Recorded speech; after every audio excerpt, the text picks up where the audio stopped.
Meus irmãos, a paz do Senhor Jesus, sejam todos muito bem-vindos aqui no canal Ponto de Partida. Chegamos na nossa primeira lição deste novo trimestre, no ano de 2025. Nós iremos estudar o tema a mordomia cristã. Quais são os conceitos da mordomia cristã? A mordomia cristã é a arte de você gerenciar os recursos. Você que é líder, você que é pastor de igreja, você que é líder e tem a responsabilidade de gerenciar os recursos na igreja, isso se enquadra dentro do conceito de mordomia cristã. E não só os recursos, mas você que faz a gestão de tempo, a gestão de pessoas, a gestão de projetos, tudo isso está inserido dentro do conceito de mordomia cristã. É a forma que você realiza uma tarefa que é entregue, confiada em suas mãos na igreja, como você que é líder, como que você lidera o seu departamento, você realmente se empenha para dar o seu melhor, você realmente faz aquilo que acredita ser o melhor, ou lá no fundo você sabe que poderia fazer de uma forma diferente, que poderia gerar um bom resultado, um resultado melhor, um fruto maior do que está gerando. Ou você vai tocando assim do jeito que dá e fazendo. Tudo isso está incluso dentro da mordomia cristã. E é sobre este assunto que nós iremos falar neste novo trimestre. Como de costume, você que pode, curva sua cabeça e vamos falar com o nosso Pai. Pai, obrigado pela oportunidade que o Senhor nos concede. E eu peço que o Teu Santo Espírito venha nos ensinar aquilo que precisamos aprender, Pai. E eu abençoo a vida de cada um dos Teus filhos que está acompanhando esta pré-aula. É o que eu te peço, em nome de Jesus eu te agradeço. Amém. Vamos lá, meus irmãos, lição de número 1. Nessa lição de número 1, nós iremos comentar um pouquinho sobre a primeira família que existiu aqui na Terra. Vamos falar sobre a família de Adão. Vamos falar sobre Eva e falar sobre os seus filhos. Lição de número 1. O primeiro ato de adoração, reconhecendo a soberania de Deus desde o princípio. Quando nós falamos de adoração, adoração não é só você estar glorificando a Deus com palavras ou adorando. Nós conseguimos adorar a Deus com todas as diversas formas. Por exemplo, a nossa vida pode ser um ato de adoração. Quando você é obediente a Deus, aos seus princípios, aos seus valores, aquilo que Ele nos ensina, você está adorando a Deus. Às vezes nós temos a ideia que a adoração é somente glorificar o nome dele, louvar a ele, dizer que ele é santo, dar glória a Deus. E a adoração não é só isso. Quando você pratica um ato de obediência, você está adorando a Deus.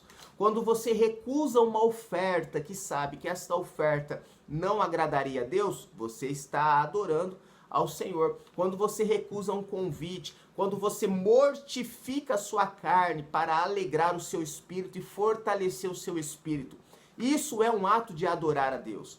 Nossa vida, na verdade, adorar a Deus não pode, deve, mas não pode ser só enquanto estivermos na igreja. O ato de adorar a Deus tem que fazer parte da nossa rotina. No seu dia a dia você está adorando a Deus. As suas atitudes, as suas ações deve demonstrar um ato de adorar a Deus. A adoração, ela significa o ato de gostar mais intensamente de uma pessoa. Um ato de expressar afeto, carinho, uma mensagem de submissão, de reconhecimento. Tudo isso está envolvido no conceito de adoração. Vamos lá, texto áureo. Pela fé, Abel ofereceu a Deus o maior sacrifício do que Caim, pelo qual alcançou testemunho de que era justo, dando Deus testemunho dos seus dons. E por ela, depois de morto, ainda fala. Hebreus 11, 4. Nós vimos que Abel foi uma pessoa, foi morta pelo seu próprio irmão, todos conhecem, daqui um pouco nós vamos falar sobre isso. Mas o interessante é que o nome de Abel está lá no livro dos Hebreus. Hebreus capítulo 11, no verso 4, fala sobre a oferta de Abel. Pela fé, Abel ofertou a Deus, ao qual Deus se inclinou para a sua oferta. Percebe que em Hebreus, primeiro não vem o ato de ofertar, mas primeiro veio a fé. a fé primeiro do que a oferta. E em Hebreus capítulo 1 nós vemos que a Bíblia nos diz que a fé é o firme fundamento das coisas que não são, mas que as coisas que se espera em Deus. Ou seja, primeiro ele desejou agradar a Deus. Quando se trata de oferta pela fé, a oferta nasce primeiro no seu coração, para depois vir para fora. Isso seria mais ou menos um conceito que pela fé Abel ofertou. Por quê? O desejo primeiro de ofertar, desejo de agradar. Eu quero agradar a Deus, eu quero fazer algo para Ele, eu quero fazer algo diferenciado. Isso é uma oferta. Primeiro o desejo surge no coração, depois você coloca para fora. Por isso foi um ato de fé. Deus, ele recebe a oferta que vem do coração. É quando primeiro vem o desejo, a vontade, e aí depois você pratica o ato. Pela fé, Abel já sabia que Deus iria se alegrar. Era o que ele tinha no seu coração, em entregar o melhor, em fazer o melhor para Deus. Isso é um ato de fé. Por isso que Abel estará na galeria dos heróis da fé. Verdade aplicada, devemos adorar ao Senhor com todo o nosso ser, conforme a vontade de Deus revelada nas Escrituras. Adorar ao Senhor com todo o nosso ser. Lembra que eu falei lá que a adoração é uma expressão de carinho, de afeto, é uma forma de gostar mais intensamente. Tudo isso está dentro do conceito de adoração. O texto de referência está no livro de Gênesis, no capítulo 4, do verso 1 ao verso de número 5. Eu quero aproveitar para te convidar, você que mora aqui na região de Pirituba, na Grande São Paulo capital, escolha estar conosco domingo agora às 9 horas da manhã, na rua Jurubim, número 28. Venha para a Escola Bíblica Dominical, a maior escola teológica de todos os tempos, ao qual receberemos o nosso diploma lá nas bodas do Cordeiro. Louvado seja o nome do Senhor Jesus. Tópico número 1. A queda afetou a verdadeira adoração. Então aqui nós vamos falar sobre Adão e Eva. Adão e Eva que foi o primeiro, Adão sendo o primeiro homem, Eva sendo a primeira mulher. E aí então constitui uma família após eles serem expulsos do paraíso porque pecou. Sempre é interessante nós estarmos lembrando e lendo sobre a vida de Adão, lendo Gênesis, porque traz a ideia do relacionamento que Deus queria ter com o ser humano, que Deus espera ter com o ser humano. A origem de tudo, a origem do homem está lá no Éden. É voltar ao jardim, a forma que Deus se relacionava com o homem, a intimidade em seu relacionamento. E é isso que Deus espera de nós. Deus espera, porque pelo fato de nós já termos sido reconciliados através do Senhor Jesus, não estamos mais perdidos, mas fomos reconciliados através do sacrifício de Jesus na cruz do Calvário. O relacionamento que Deus tinha com Adão lá no Jardim do Éden, ele busca e pode ter com você. Pode ter conosco no quesito de intimidade com ele. Então vamos falar um pouquinho sobre a primeira família. Tópico número 1.1, o nascimento de Caim. Caim e Abel foram gerados após a queda. E o nascimento de Caim e Eva, por sua vez, alegrou-se com o nascimento de Caim, o seu primogênito. Então sabemos que Caim era o primogênito. E o interessante é que o filho primogênito sempre é aquele filho mais que a gente tem um pouquinho mais de zelo, com mais cuidado, né? É o filho mais mimado, é o primogênito. A gente trata com tanto carinho, com tanto amor, com tanto afeto. E havia a promessa que Deus iria resgatar novamente a humanidade através de um homem que nasceria da semente de mulher. E Eva tinha ciência dessa profecia, disso que Deus iria fazer, desta promessa. Então talvez havia uma grande expectativa sobre a vida de Caim, que Caim seria esse filho que iria resgatar novamente a humanidade.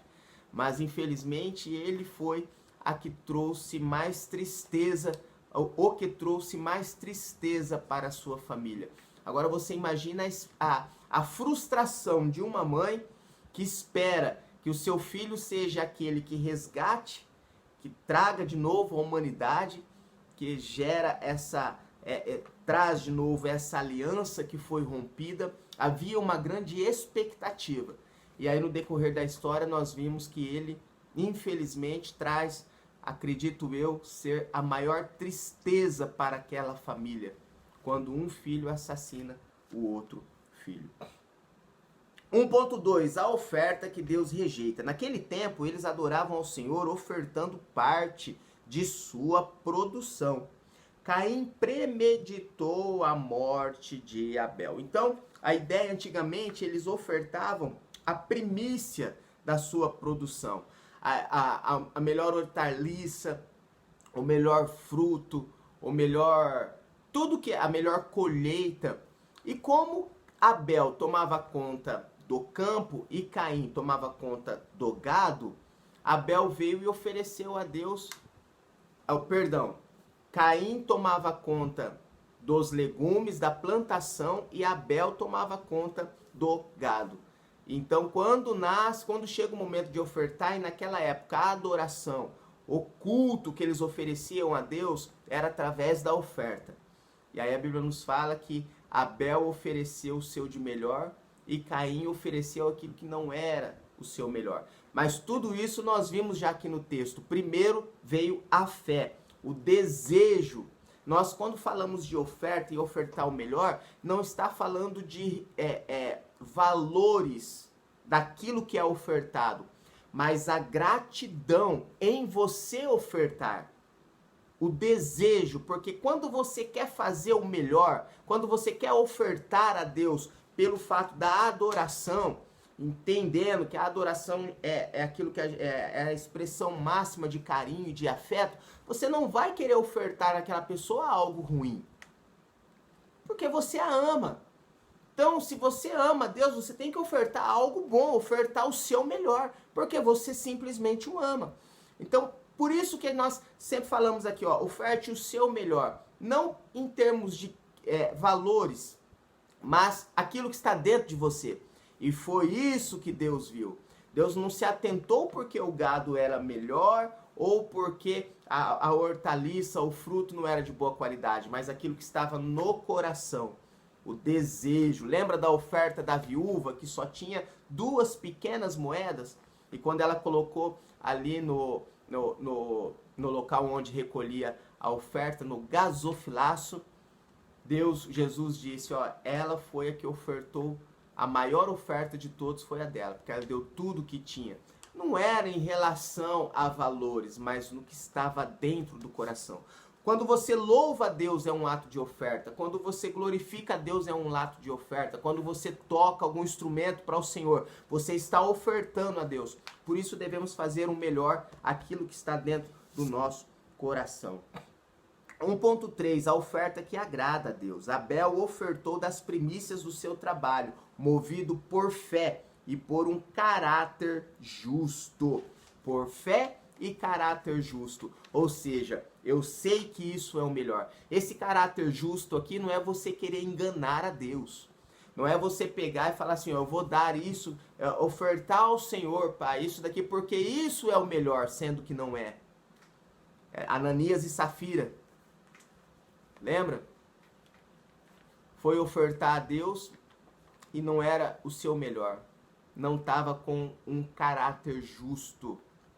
Quis enganar. Não tinha nada a ver com quantidade da oferta, mas aquilo que estava dentro do seu coração. Tópico número 2. 2 irmãos, 2 ofertas distintas. E o interessante é que os 2 irmãos, Caim e Abel. Vamos ler o texto. O Senhor, contudo, agradou-se da oferta de Abel, mas rejeitou a de Caim. A razão disso não foi a origem da oferta, e sim o coração deles ao ofertar. 2 pessoas, a mesma família, o mesmo ensinamento, as mesmas correções, os mesmos alimentos, os mesmos costumes, os mesmos exemplos. E mesmo assim, tudo debaixo do mesmo teto, vemos 2 caráteres diferentes. Como resolver isso? Dá a impressão que o caráter já está ali dentro da pessoa e não há o que fazer? Será que Adão e Eva deu o seu melhor no ensinamento dos seus filhos, embora não tinha a experiência, porque com certeza, primeiro o casal teve a experiência de criar um filho, que foi Caim, embora os dois não tinham idades tão distintas, tão longes uma da outra. Mas a Bíblia não relata a idade dos dois. Mas com certeza aprenderam muito com o primeiro filho e depois moldaram o segundo filho. Mas isso não vem ao caso, mas é algo para se pensar, como duas pessoas tendo os mesmos ensinamentos têm dois caráteres diferentes. Meu irmão, talvez essa seja uma palavra para um pai ou para uma mãe. Se você cuidou do seu filho, ensinou o seu filho, criou ele e infelizmente não conseguiu mudar um caráter que já existe, estou para te dizer que não deixe de orar. Se você fez a sua parte e a sua consciência está tranquila, ainda não é o final. Alguma coisa você pode fazer. Continue orando. Continue orando.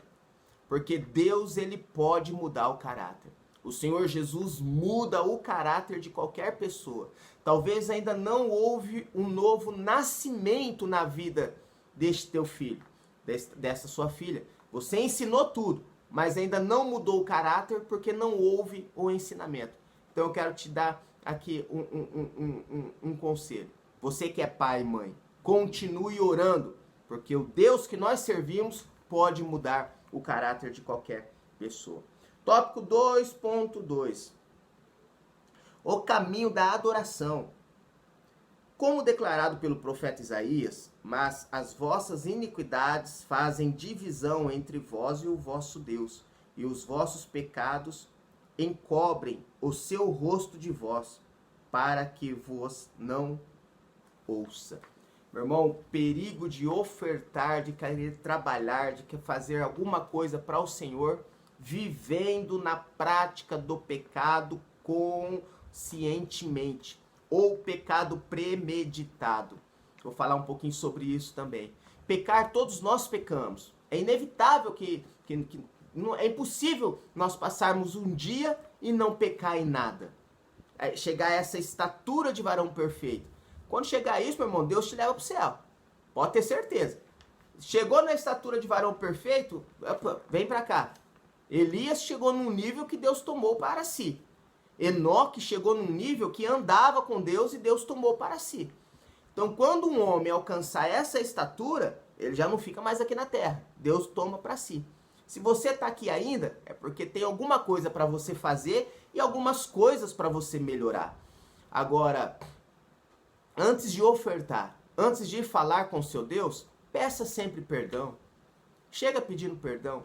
Porque a Bíblia diz que o sangue do Senhor Jesus nos purifica de todo o pecado, mas é através do sangue dele. Nós temos que pedir o perdão todo santo dia. Pratique essa prática, exerça essa prática de pedir perdão antes de fazer qualquer coisa, principalmente antes de orar, para que as nossas orações cheguem até o céu. 2.3. A pureza da adoração. Ao ter sua oferta rejeitada por Deus, Caim foi tomado pela inveja, de tal maneira que planejou o assassinato do próprio irmão. A inveja, meu irmão. Porque Deus se inclinou e recebeu a oferta de Abel, mas não recebeu de Caim. Naquele momento nasce a inveja. E aí vem o grande problema do pecado premeditado. Ele nasceu primeiro dentro do coração. No mesmo local onde nasce a fé para ofertar, nasceu a inveja para matar o outro, para destruir a vida do outro. No mesmo local.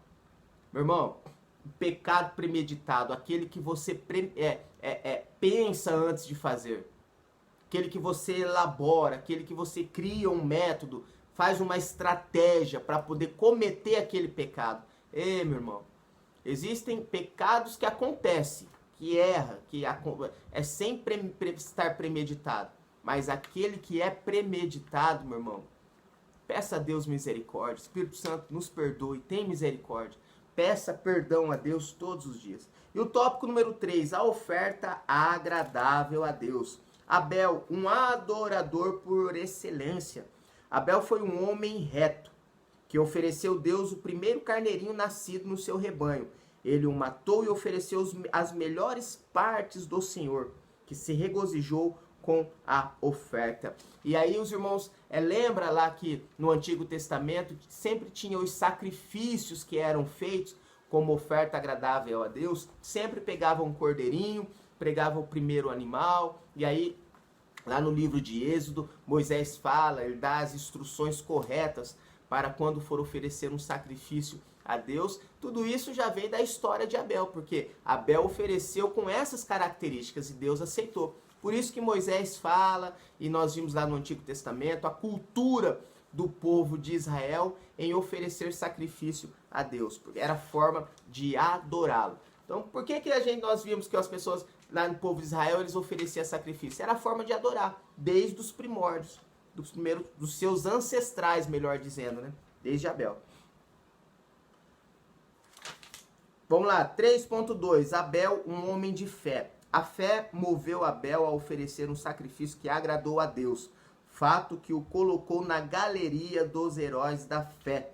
O testemunho bíblico sobre Abel nos remete aos seus pais. Mesmo passando pela disciplina do Senhor, ao serem lançados fora do jardim, Adão e Eva não deixaram de transmitir aos filhos a fé no Criador e o que conheciam sobre Deus e a sua vontade.